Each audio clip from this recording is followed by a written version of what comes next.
வணக்கம். இரவு நேர பிரதான செய்திகளின் ஊடாக நர்மதா சிறையில். முதலில் தலைப்புச் செய்திகள். அரச வேலைக்காக காத்திருப்போருக்கு மகிழ்ச்சி செய்தி. கோர விபத்து, 18 வயது இளைஞர் பரிதாபமாக பலி.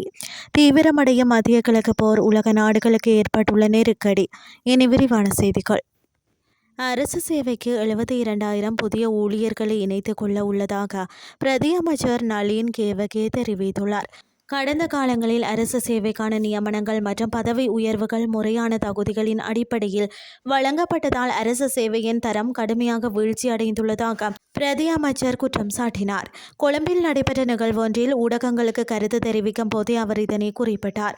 அவர் மேலும் தெரிவிக்கையில், நாட்டின் பிரதான நிர்வாக இயந்திரமாக விளங்கும் அரசு சேவையை மீண்டும் வலுப்படுத்துவது அரசாங்கத்தின் முக்கிய பொறுப்பு என்றும், அரசு ஊழியர்களின் கௌரவத்தை பாதுகாக்கும் வகையில் அவர்களின் சம்பளத்தை அதிகரிக்க நடவடிக்கை எடுத்துள்ளதாகவும் தெரிவித்தார். மேலும் சுமார் 76,000 புதிய ஊழியர்களை அரசு சேவையில் இணைக்க திட்டமிட்டுள்ளதாகவும் அவர் கூறினார்.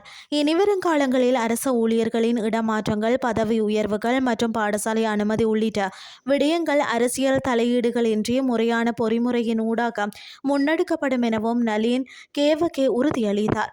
தவறான நடைமுறைகள் இடம்பெறும் சந்தர்ப்பங்களில் மாத்திரம் அரசாங்கம் தலையிடும் என குறிப்பிட்ட அவர், அரசு ஊழியர்கள் தங்களது திறமை மற்றது தகுதிகளின் அடிப்படையில் மதிப்பளிக்கப்பட்டு நாட்டின் அபிவிருத்திக்கு நேர்மையுடன் பங்களிக்க வேண்டும் எனவும் வலியுறுத்தினார்.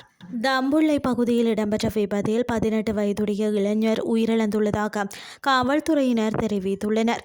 குறித்த விபத்து தம்புள்ளை வெலிக்கேன புலாகல வீதியின் வெலிக்கேன பகுதியில் இடம்பெற்றுள்ளது. புலாகல நோக்கி சென்ற மோட்டார் சைக்கிள் ஓட்டுநரின் கட்டுப்பாட்டை இழந்து வீதியை விட்டு விலகி பாலத்தின் மதிலில் மோதியதில் இந்த விபத்து ஏற்பட்டுள்ளது. விபத்தில் பலத்த காயமடைந்த மோட்டார் சைக்கிள் ஓட்டுநர் தம்புள்ளை வைத்தியசாலையில் அனுமதிக்கப்பட்டு சிகிச்சை பெற்று வந்த நிலையில் உயிரிழந்துள்ளார். தம்புள்ளை காவல்துறையினர் இது தொடர்பான மேலதிக விசாரணைகளை மேற்கொண்டு வருகின்றனர். இதேவேளை காலி உடுகம வீதியின் கல்குடதெனிய சந்தி அருகே இடம்பெற்ற விபத்திலும் ஒருவர் உயிரிழந்துள்ளார். இவ்வாறு உயிரிழந்தவர் உடுகம பகுதியைச் சேர்ந்த 27 வயதுடைய இளைஞர் ஆவார். இனி வெளிநாட்டு செய்திகள். கோர்முஸ் நீரிணையை மீண்டும் திறப்பதற்கு ஈரான் பல நிபந்தனைகளை முன்வைத்துள்ளது. இதற்கு பதிலளிக்கும் விதமாக கடந்த கால போர்கள், தாக்குதல்கள் மற்றும் மோதல்களால் ஏற்பட்ட உயிரிழப்புகளுக்கு ஈரான் இழப்பீடு வழங்க வேண்டும் என அமெரிக்க ஜனாதிபதி டொனால்ட் ட்ரம்ப் கோரியுள்ளார். ட்ரம்பின் இந்த கோரிக்கையால் அமெரிக்காவிற்கும் ஈரானுக்கும் இடையிலான பேச்சுவார்த்தைகளில் மேலும் பதற்றம் ஏற்பட்டுள்ளது.